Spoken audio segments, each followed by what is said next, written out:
going back to what we did in the first class, the idea of the pramana and the guru being important, the sampradaya of teaching.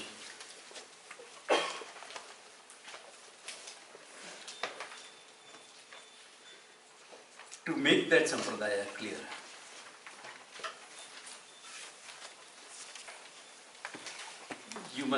you have heard the general analysis of Tattvamasi. As I said, that is the summing up of the whole teaching. The whole teaching is summed up in that one sentence. And the teaching is meant for what? It's not an academic exercise, it's connected with your need for fulfillment, with your need for finding a fulfillment in life. Success is easy. Successful is a very relative term. In fact, what is success? Being successful? Normally society takes it in terms of money. But when you get the money, you want to give it away after some time. When you feel you have made sufficient, then you find giving it away also has got a joy in it. So you like to give it. In fact, before you gain the money that you think you need, also you start giving it away because you find a joy in it. So these are relative terms. For me, a successful person would be one who has fulfilled all the priorities in life. You have so many priorities, you fulfill them, you are fine. Remember, as I always say, your priority is the need behind the desire. Priority is not saying which to do first and which to do second. That's in your tasks. In your office task, you are arranging what is first, second, etc. But when you have certain things to be done in life as a whole, like someone comes in, a young man comes and tells me, I want to get married. I say, why? No, everyone gets married. No, everyone doesn't get married. I am not married. So why do you want to get married? Because I love this girl. Oh, that's great. If you have found love, very good. Acha hi hai. Good. Then what? Oh, then I am heartbroken because it didn't work out. Okay. What is the experience of love without a heartbreak once or two?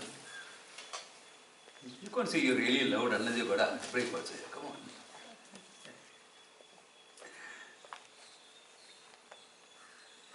So if it doesn't work out with one person, you remain a Devdas,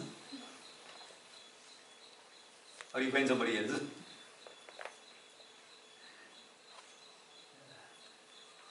Why? Because there is a need behind that. The need is that emotional and physical fulfillments, companionship, etc. that you have been seeking. A particular person is more like a desire. So the need behind the desire, the need behind desire to get married, the need behind money. Money is what money does. I want money. For what? Everyone wants money. Really. What do you want to do with that money? That is your priority, no? Not money per se. Money is a means to get certain things done. So if you fulfill most of your priorities, you are a successful person. But that doesn't mean you will be a fulfilled person.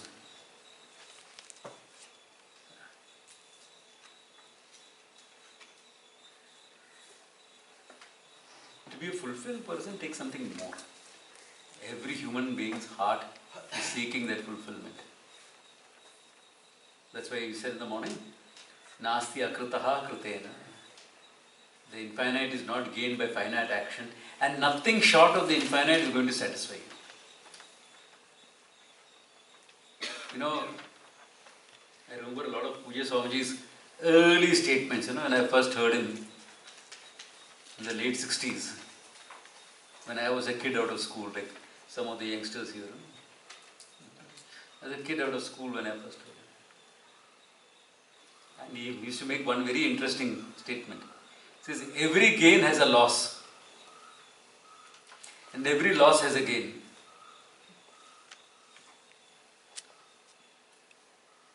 every gain has a loss involved in it. There's a price you pay for it. And every loss there is something to be gained from. And this man says, Swamiji, I lost all my hair, what is the gain? The money you save on the shampoo, on hair care, anti-dandruff, all that you that's the gain. Plus the experience of a shower.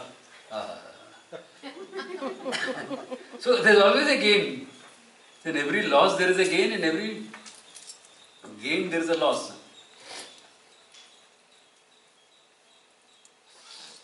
Therefore, to be totally fulfilled, what you need to gain something in which there is no loss. Correct? Is it possible? To gain something where there is no loss, there is always a price tag. Isn't it? There is always a price tag. You need something, you have to pay something for it. Simple as that.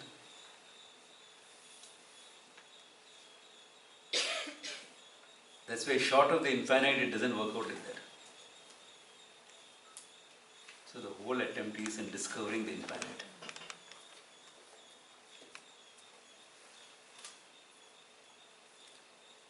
That is why Savijnanartham Guru Gachet. Because it's no more about doing and achieving things, now it's about knowing. Because the infinite, by the very definition of infinite, Desha Kala Aparichannam, not conditioned by time and space. I mean, that's a definition that holds up in science as well, not conditioned by time and space. To gain that, it has to include me. In fact, it has to be me. Because the infinite cannot have parts. I am a small part of the infinite. Then infinite becomes finite because you multiplied by 1,000,000,000 times is infinite.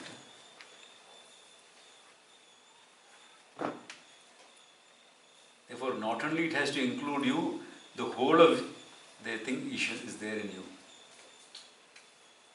You say this in Bombay, they'll say, Pagal Kuta Kata hai kya? Me infinite. I am finite here. Every experience of mine is finite.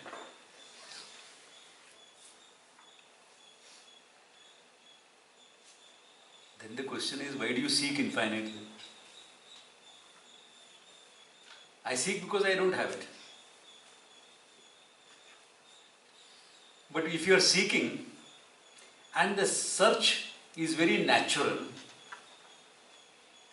it must have its fulfillment. Did you decide, I must seek the infinite one fine morning, or behind every seeking of yours, the need for the infinite was lurking behind?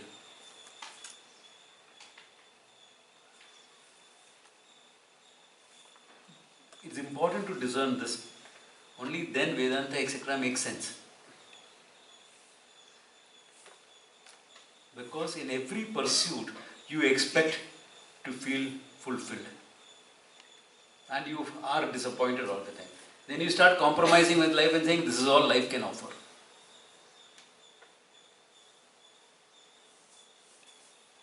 Like this guy comes and tells me, the latest is this.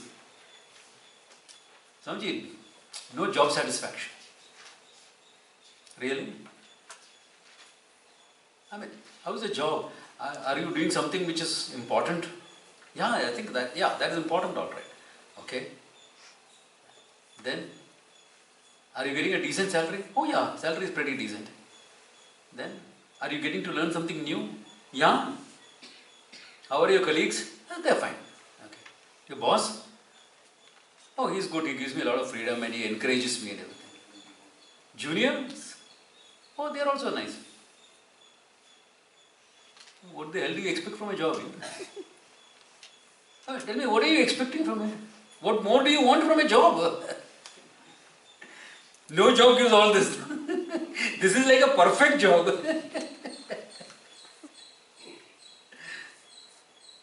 No job is going to be perfect like this, like what I have described. You have to be very, very lucky to get all this in one job.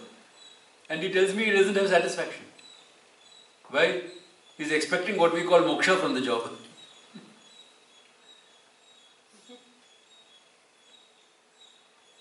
Swamiji, my marriage is not going anywhere. I said, where do you want it to go anyway? You tell me that. Because Because I thought you were doing pretty fine.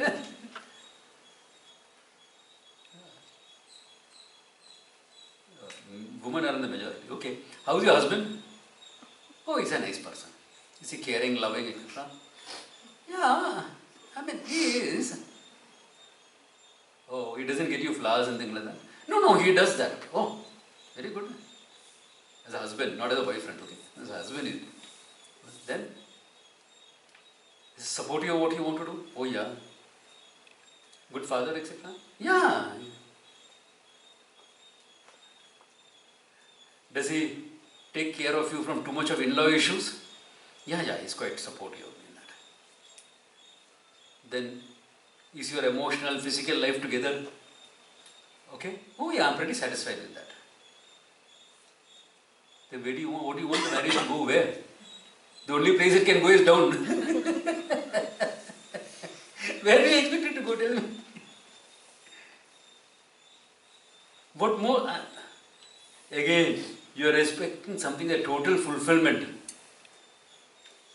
Too many mills and boons. Reading too many mills and boons. No, even if you don't read mills and boons, you will expect a thing it cannot give you more than this. This is a great marriage. What more do you? I forgot to ask you, is he loyal to you? Oh yeah, that's also there. Or kya chahiye? Even if one of them is not there, you can still have a great marriage. You are expecting moksha from that total fulfillment from that marriage, total fulfillment from the job, total fulfillment from your kids, total fulfillment from the government,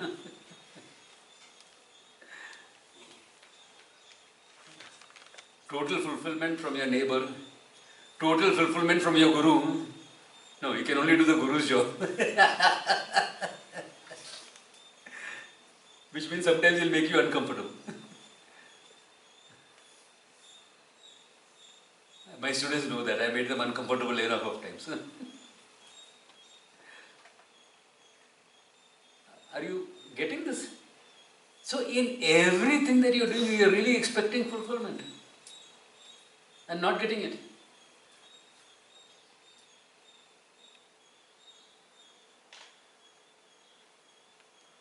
Behind 100 desires, there will be a dozen priorities.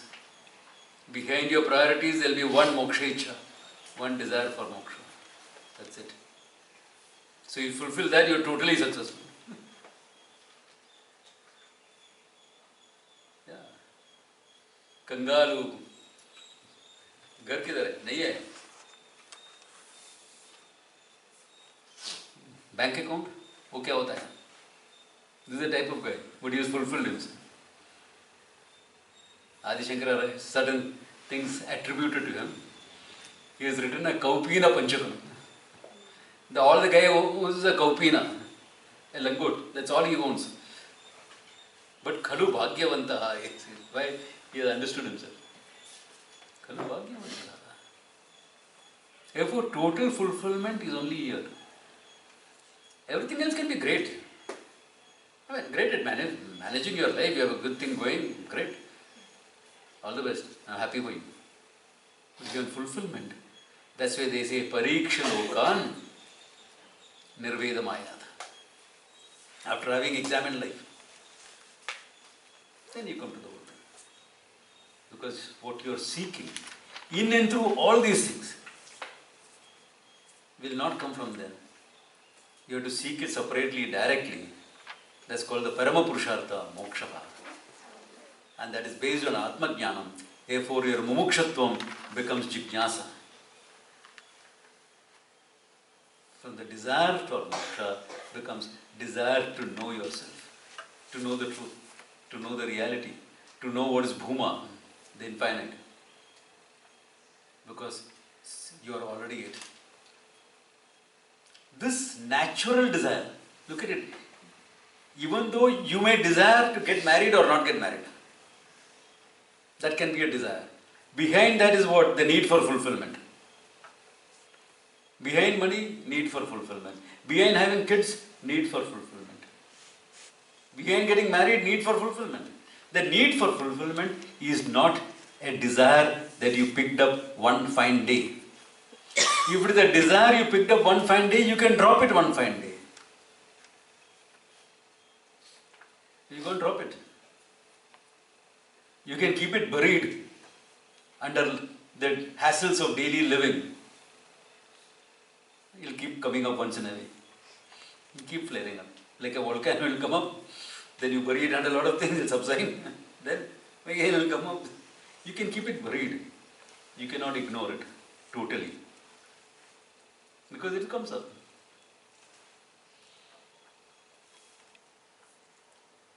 Since is natural. For example, let me give you another example. What you want to eat is a desire. What you want to eat. That you are hungry, is it a desire? Or something very natural? Do you complain? Arey yaar, I don't know, go to a doctor and complain. I don't know what to do. Why? I eat breakfast in the morning. Then by lunchtime I am hungry again.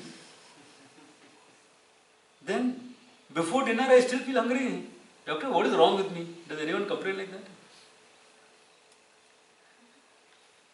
The natural is not a matter for complaint. But supposing you don't feel hungry for 2 days in a row, you go to the doctor and say, Doctor, I don't know what's wrong with me. Why? Bhook hi nahi lag raha. No hunger at all.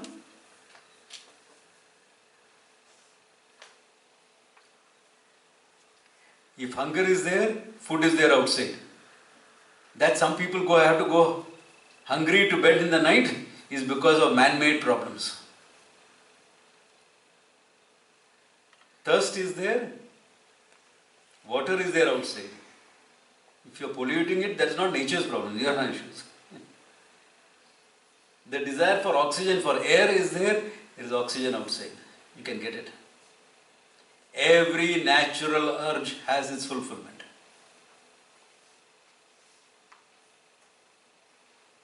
You may have to do something about it, of course. Biological urges, there is fulfillment. Everything there is a fulfillment. The desire for moksha is equally natural. You may not have discerned it. Like a baby crying without knowing it is hungry. Haven't you seen sometimes children are cranky? And you don't know why they are cranky. Mother says he's hungry. Child eats, now he's fine. Similarly, we are all cranky in life because we are hungry for moksha. Hungry for this fulfillment. We have not discerned it. The people who come here have discerned it. That's why you are here. You want to attack it directly, not indirectly. Indirectly it doesn't work. Direct. Therefore, Vijnanartham Guru Meva Vigachet. Why? It has to come from a pramana. All knowledge, worldly or otherwise. Knowledge means there has to be a pramana involved. And the pramana for this is the Shabda. Because remember, the pramata is already established. I said that in the morning. To know the pramata, the knower, what is the nature of that knower? I know I am, I don't know what I am. Who I am. That is not clear. To know that I need a pramana. And the pramana cannot be used by me. Why? If I don't know what I am, the pramana won't work. If I use it myself, there will always be ajnana lesha coming in, a bit of ajnanam coming in along, because my mind is ignorant. And if I am using any pramana myself, that ignorance will continue in the conclusion. So if I have to get rid of self-ignorance, the pramana has to come from external source. That is the Shabda, the Veda, the Upanishad. The Upanishadic section of the Veda. Vedanta. The last few pages of the Veda, that's what deals with this knowledge. That's the pramana for it.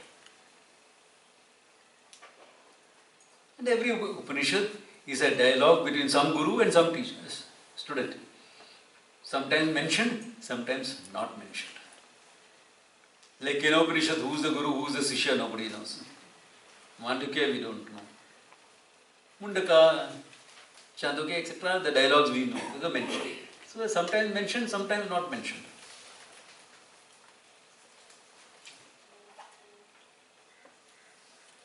Now, the whole teaching now will become reduced to what? Tattvamasi. Let us take Tattvamasi then. Now look at it. The question is, what is the reality between my son? Yeah? Okay, let us go side by side. This may be a little difficult.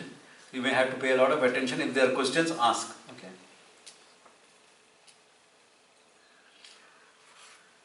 Tattvamasi is very often taken for analysis because it's very, very complete by itself. You know? Background, this, that, etc. It's very clear. It starts with what?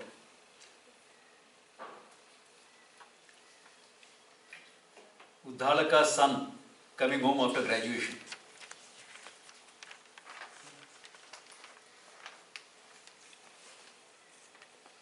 A 24-year-old youngster. He was sent to a Gurukula. He could have studied in his father's Gurukula. Father Uddalaka was known as a great teacher. But this is dad. You can take liberties with dad. That becomes a negative influence on the other students. And he is 24-year-old. Normally, people go to study by to a Gurukula between 6 and 8 normally. If you are a Kshatriya, you are allowed to go a little later. Why? Certain traditions you have to pick up at home. No, Kshatriya tradition, some of them has to be picked up at home. A Gurukula cannot always teach you that. Like, to be very comfortable with pain. Kshatriya is natural, you are a warrior here. What is pain? Big deal. Pain is pain. Part of life. That you won't learn in the Gurukula, but you see all your father, your uncles, your older brothers, everyone, aunties, all trading this, that, etc., how they deal with pain. You say, oh my God. They're so comfortable with it. I also want to be like that. So kid, those things can be picked up only there. Your skills can be refined in a Gurukula if that Gurukula deals with that subject matter. Remember, olden days Gurukulas dealt with a lot of subject matter.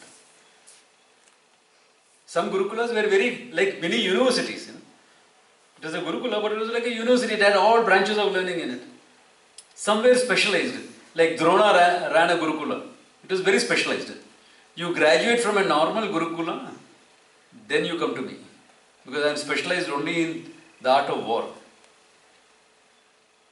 So if you want to master the art of war after that, after your graduation, come to me. Specialized. Only that was taught, nothing else was taught.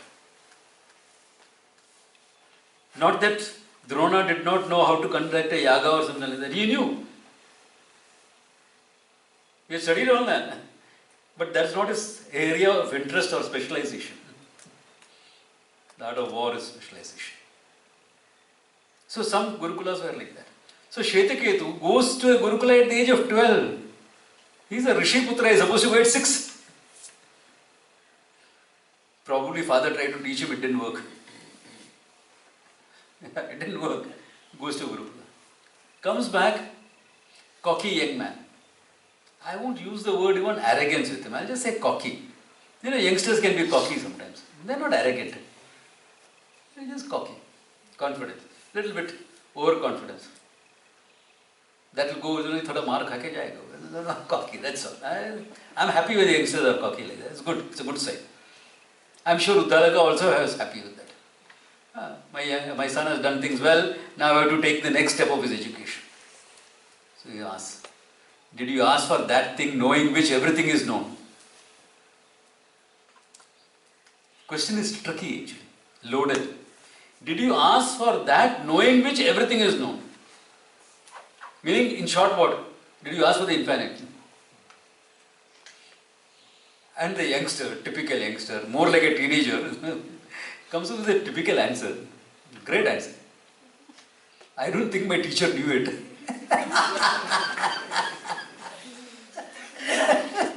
Why? Because I was one of the best students here. If you had known it, you would have taught. If you had known it, you would have taught me. And Udalaka raised an eyebrow. What did I ask? Did you ask for it or not? He says, is there something like that? The boy, he thinks he's a smart guy, remember? He may be cocky, but he's a smart guy, an intelligent guy. His father is asking that and says, is there something like that? So he goes about saying, to sum up that, all the examples, Karna Vijnane Karya Vijnanam Bhavati. If you know the cause, you'll know the effect.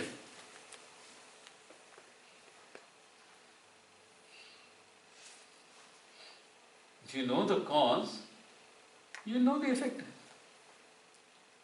If you know cloth, then you know all things made of cloth. You recognize it. Let us say you know what fabric is, cotton fabric is. Anything made of cotton, you'll be able to recognize it immediately. Talk about its properties, how will it fall, how will it cut, how will it... Not a fashion class, but whatever.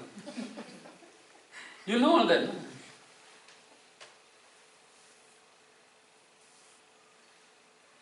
If you know about essential oils and natural things, you will know perfume anywhere, you will be able to recognize this is this, this is this, this is this. Correct?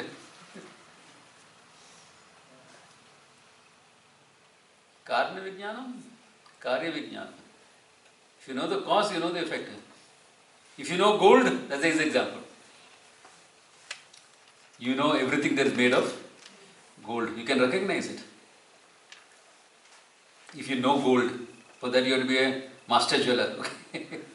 No, don't tell me, I know gold, Swami, but I can't recognize whether this is gold or false. You cannot, he can. Because you only know, oh, there is something gold. In fact, we don't know what is gold. We say we are buying gold and buy ornaments. If you are buying gold, you should be buying chunks. But we don't, we go and buy ornaments.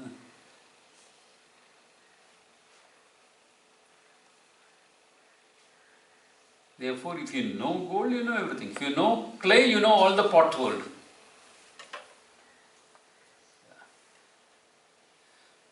Why do you think the scientists are searching for the fundamental building block of matter? If they know that, we will know everything in the universe, the physical universe. That's why the whole attempt is made, no? An accelerator 150 kilometers of diameter, not diameter, circumference. Can you imagine building something like that?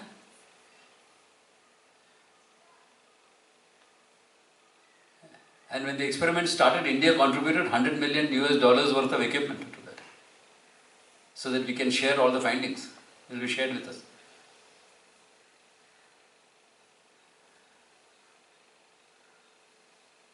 So all that is for what? Karna Vijnanam.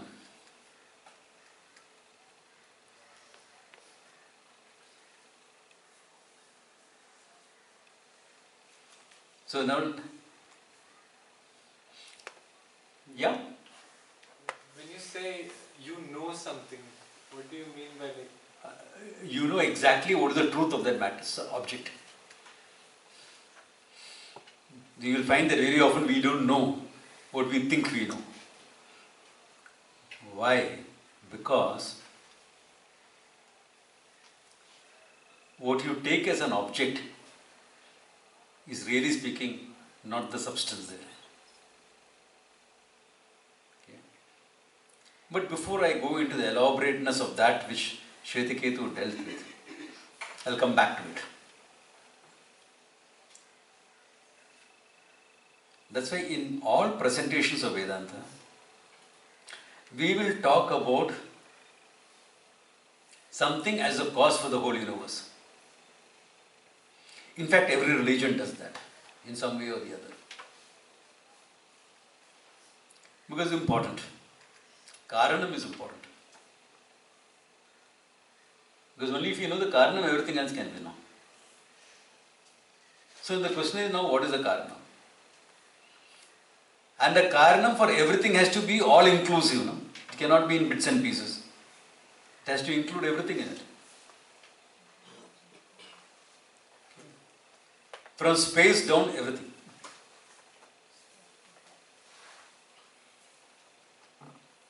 We are talking about the cause of the Big Bang. Okay? Everything. Down to a blade of grass, to an atom, a molecule, whatever. So a particle, everything should be cause. And every religion presents us as God.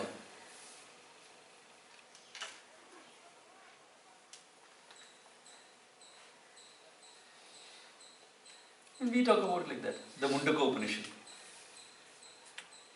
The only difference is, we talk about God as both, as having two aspects. The intelligence and the material, both. Most religions leave the material part out of it. By leaving the material, you are making God as the most a production manager. Because where did he get material from? All that you all are familiar with. I don't have to go into details of all that. Therefore, the intelligence and the material, the whole creation is God.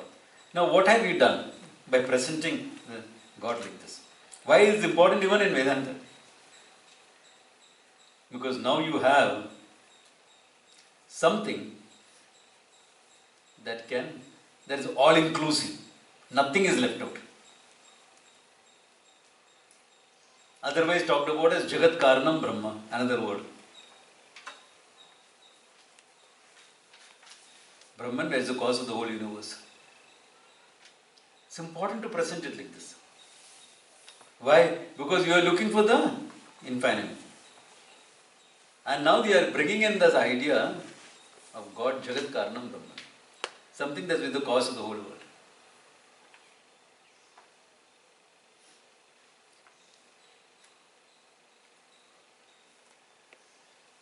That is the meaning of that. Tat. Jagat Karanam Brahman. Because Tattvamasi is from the Chandogya. And who is Tvam? Tat, that. Tvam, you. Asi, is or are.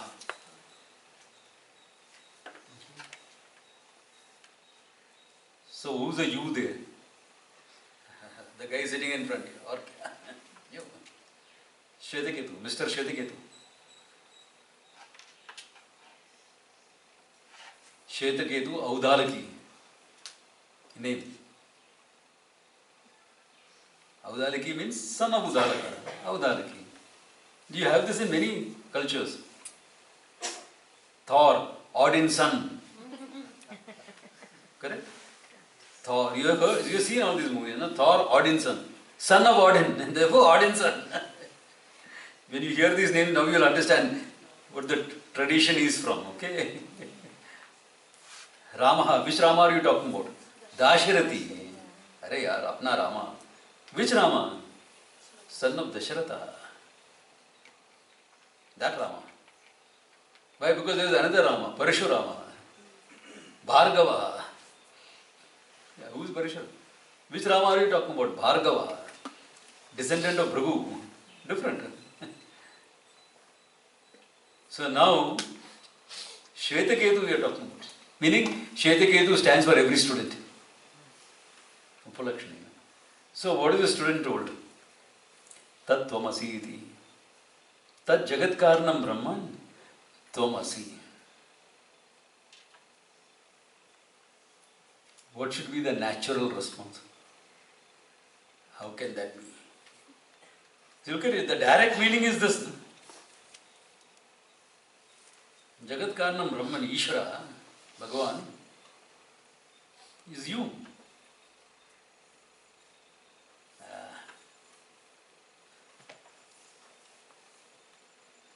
In fact, if it is taken literally, big problems. Even if you become God for a week, you will have big problems. How many of you have seen Bruce Almighty? Problems. That type of becoming God is a problem. But But this type of becoming God is different. Why?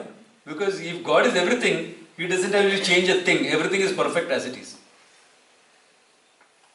Why am I suffering? Karma, karma, phala. Why is it like this? This is a nature's order that takes over. The nature is also God's creation.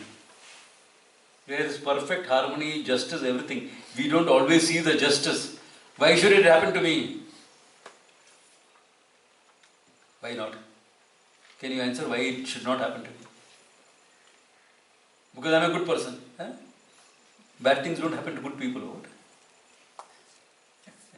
Bad things happen to good people, bad things happen to bad people also. When it happens to good people, also question comes. So there's a natural order in the whole sequence of things. We don't see that. We don't have the big picture. Therefore, things order. We all have grown in our own way in terms of our expectation, culture, background, etc. Therefore, you can't always understand each other. You came from a culture where parents have to be with the children. Children have to be with the parents. They have to stay with them. And the child has grown up different idea of independence, of having his own place, this, that, etc. Own house. Why do you want to have a separate small little pokey house when you have a nice house like this?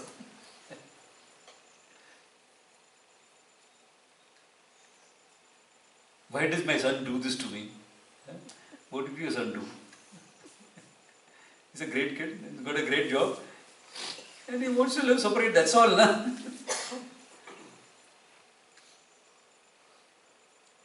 Whereas in the West, my son is 25 and he's living with me, he has not left home. What is wrong with him? Why did God do this to me?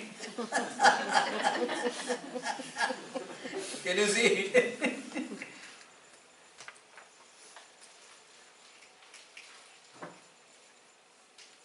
Cultural, social, individual ideas.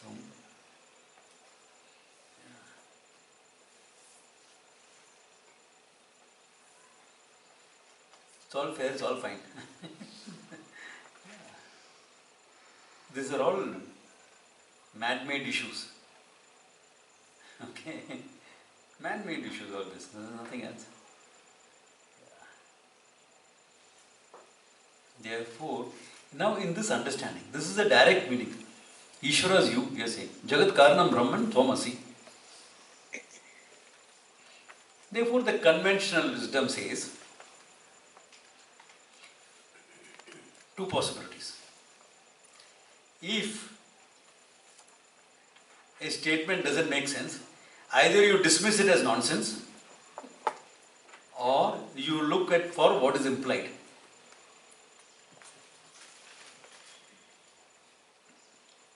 Who was that famous Indologist? Max Muller. He chose the former way. It's all the prattlings of humanity in its infancy. He said that. I don't know why we in India we keep praising Max Muller as though he's a great India lover. Yeah, he was an Indologist, all right. But when he looked at the Veda, he said these are all prattlings of humanity in its infancy. Poor guy, didn't understand a thing. I feel sorry for the guy. Yeah, I'm not saying this because I'm Hindutva, we should be against Max Muller. No, I feel sorry for the guy. He came to the Upanishad and didn't understand a thing. And he was dismissive about it. That betrayed a sense of superiority. Just because at that time we are under the British crown.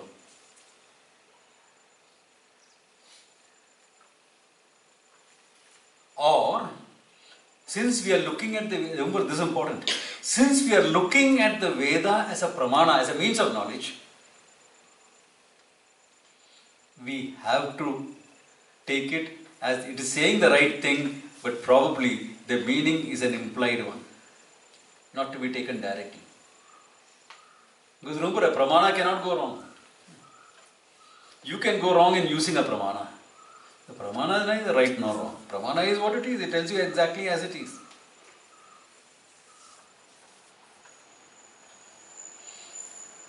Therefore, we go for an implied meaning.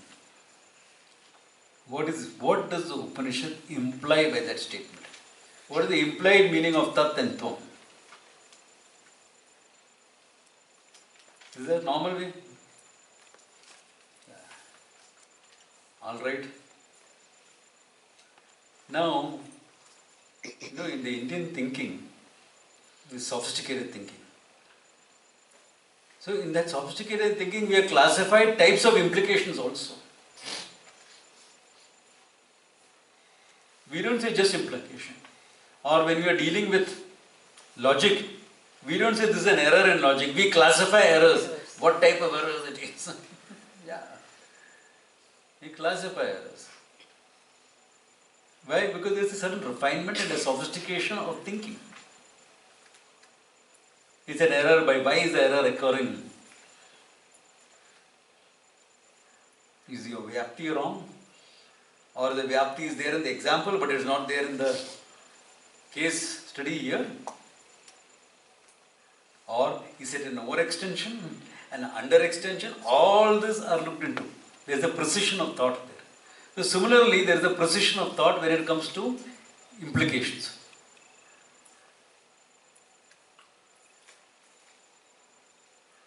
What are the three Lakshanas? Anyone remembers? Jahad, Ajahad and Jahajahad or Bhagatyaga. Jahad Lakshana, what happens? The literal meaning is Jahad. Jahad is to give up. He is given up. Hey, where is your ashram in Rishikesh? On the Ganga. Your ashram is on the Ganga? You anchored a boat or something there or something? What is there on the Ganga? Implication, Baba, on the banks of the Ganga. So the literal word Ganga is given up, the banks are something connected is brought in. Yeah. Not to be taken literally. Swamiji, where do you stay in Bombay? 11th Road. Oh. Swamiji, you don't look like a street guy, As if you are living off the streets, you don't look like that. Nobody says that, no? Why? We know immediately you live in a building, in an apartment, on 11th Road. It's very clear. We use implications every time in our life.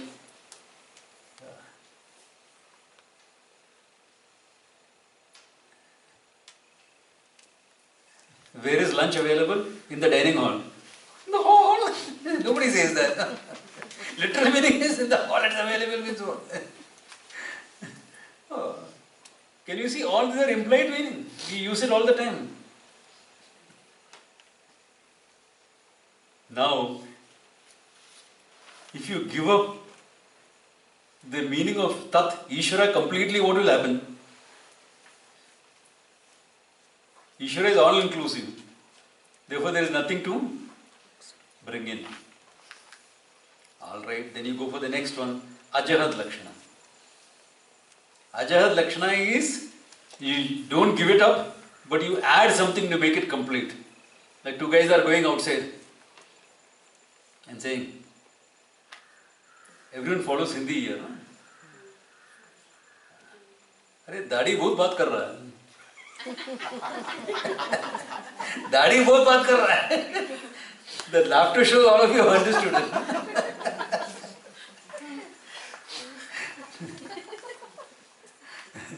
Not the dadi, but the dadi wala. And the bearded guy. You have to bring that in. Na? Beard cannot talk. The bearded guy. You're bringing it to clarify. How can beard talk? What nonsense are you talking? Nobody says that. And I look outside and look at the pot walking. Pot? How can pot go for a walk? And then you look outside. Okay. Why? Pot-bellied character. Lakshana, all this is Lakshana, okay? This is called Ajahad Lakshana. You don't give up anything, but you bring in something to make it clearer. Going for a walk. Hey, black dog, be careful of that black dog, okay? You look around, there is no black dog anywhere. What am I talking? Then you see a guy is walking, a little bit unsteady on his feet. And he's got a knife in one hand also. He's very unsteady. Ajahad Lakshanaya, you make it very clear, understand very clear. What? The black dog is inside him.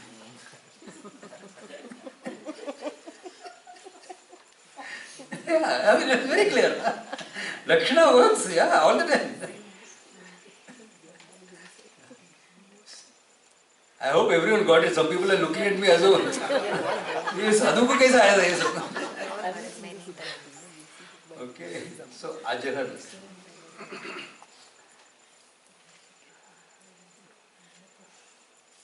Then there is a third type of it. Ajahad Lakshana also will not work. What are you going to add to God? To Ishvara, what are you going to add to make it clearer? There is nothing to add. If you know Ishvara, there is nothing to add.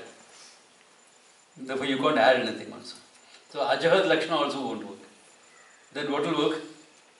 Bhagatyaga or Jahajahad Lakshana, where you retain one part and dismiss the other part. Some of my students will know this story. I've been telling it a long time. This was during my days in Rishikesh, when I was known as Ram Mohan.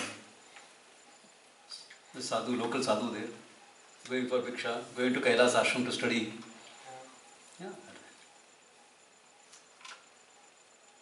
And when Swamiji is there, some people from all over India would drop in, spend a few days with Swamiji. So like this, one of my friends from Bombay, who was looking after our Nagpur ashram now, Brahma Prakasha, that time she was Gita. She came to spend a few days in the ashram. Then evening time, that's an old tradition, everyone goes for a walk in the evening. Sadhus live on dal roti, but Bandara mein barabar khayega. They'll hog in a Bandara. आधा dozen Laddu तो कम से कम खाना ही है ना, भंडारा गया है तो 5 kilo jalebi. I was very going for a Bandara. You are going to make up calorie deficit for the last 15 days. Yeah. That is what the purpose of a Bandara is. So, but everyone walks in the evening for health. So following the tradition, I was going on. So Geeta said she'll join me. I said, okay, fine. Uday was there, Geeta.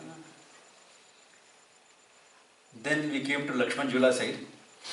Now where Shivananda Jhula is, or Ram Jhula is. I said, I just have to step into the shop. Swamiji needed some Ayurvedic stuff from here. I'll just pick it up. I went in, took me 5 minutes. Came out. This friend of mine, he is talking to another doctor from Bombay called Dr. Patwardhan. They're all true stories.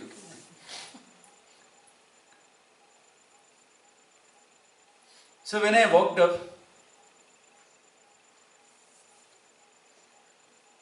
Patwardhan says, oh. I said, okay. Oh.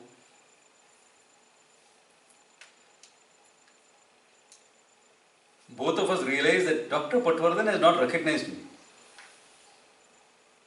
He knew me in Bombay a few years ago as a naval officer.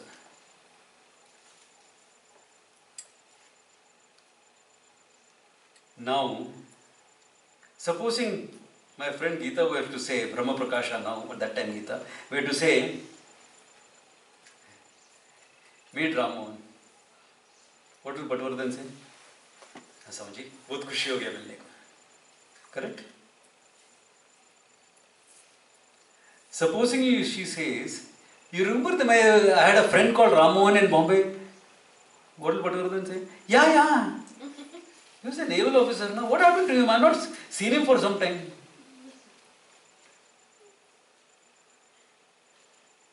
So what does Geeta have to tell Patwardhan to make him understand that I am the same guy? Tat Tvam Asi. That character is this character, na? Correct or not? Or I have to say, Soham Asmi iti. Saha, that person whom you knew as a naval officer in a naval uniform. in a sadhu's uniform. And what will he have to do? This is called Bhagatyaga. From the naval officer, drop the naval role. The role, the uniform, etc. drop. Retain the person. From the sadhu, drop the sadhu's robes. Retain the person and recognize, oh my God, that is true, yeah, this is the same guy. Oh, same guy. This is called Jaha Jaha Lakshana. One part retained, one part dropped. Correct?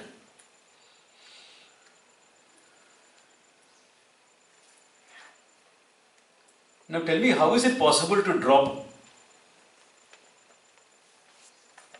What are you really dropping from the sadhu or from the naval officer? Tell me.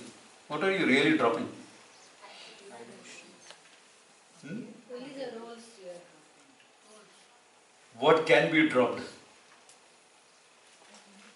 What is it that can be dropped? Only the outer appearance. Huh? Only the outer appearance. Appearances, something which is not intrinsic to me, something which is not my swarupa, something that is not my true nature, something that's only a role that I can pick up and I can drop. Naval officer is a role, can be picked up, dropped. The sadhu in Rishikesh is a role, can be picked up and dropped. Can you see that? What can be dropped? It's a role I picked up. I can drop it when I want to. If you notice, I use the word sadhu, not sannyasi. Pay attention to that. Okay? Like my friend Uday was a sadhu for a long time. Then now he has picked up a new role. Grahastha. Tomorrow if he wants to drop it, he can drop that. Can you see that? What can be picked up can be dropped. Naval officer definitely picked up. By certain career choices, etc., he picked it up. Then some other calling turned up, dropped. Simple as that. Why? Because it is not intrinsic to me. It is not my true nature. It's only a role. A role can be picked up and dropped. It comes and goes. Roles come and go all the time in your life. There was one of my Guru Bhais. He studied in the first course. Then he was a teacher in Andhra. Very popular teacher. Then he got married. He continued being a teacher, but he got married. Then he had a son. His son grew up, settled down in life, etc. Then he and his wife had a nice discussion. And then he came back and took sannyasa from Swamiji. Can you see the role changing?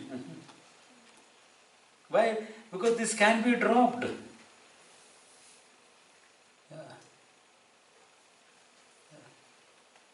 And he especially wanted me to know that he had come back to sannyasa again. He sent word through Brahma Prajna, saying that, tell Brahmavidanji, I have come back to the whole thing. Because we knew each other pretty well. So, what is not your swarupa, you can drop. What is not intrinsic to you, you can drop. What is extrinsic, your qualities, etc., gunas, roles, they can be dropped because they are not you. I am the role is not me. I fill the role, but role is something that's an add-on that can be dropped anytime. Therefore, it can be dropped. Now, this Bhagatyaga Lakshana or Jaha Jaha Lakshana is what we apply to Tattvamasi. So they will say, from Ishvara drop Ishvaratvam. Then Ishvara is Anishvara. ये कैसा हो सकता है?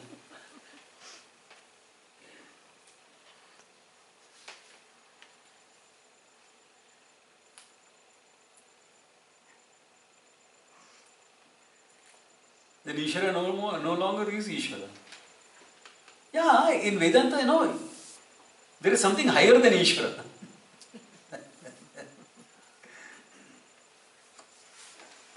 Ishvara is only one step lower. People say these things, okay? Not understanding. They say these things.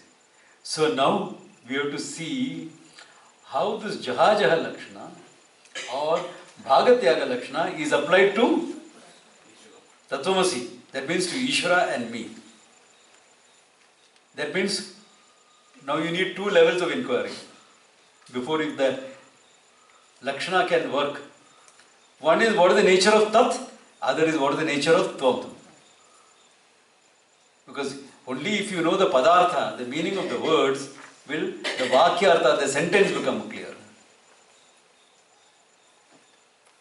Right? So now how to apply it to that? That's the next question. How to apply Bhagatyaga to Ishvara. So what is the nature of Ishvara? What is the nature of Tvam? Both has to be seen.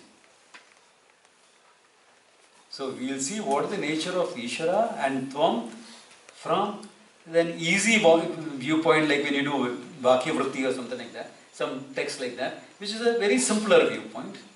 And we will also see it from the sophisticated viewpoint of the Chandogya Upanishad, from where the sentence is taken. We will see both. It's a simple one.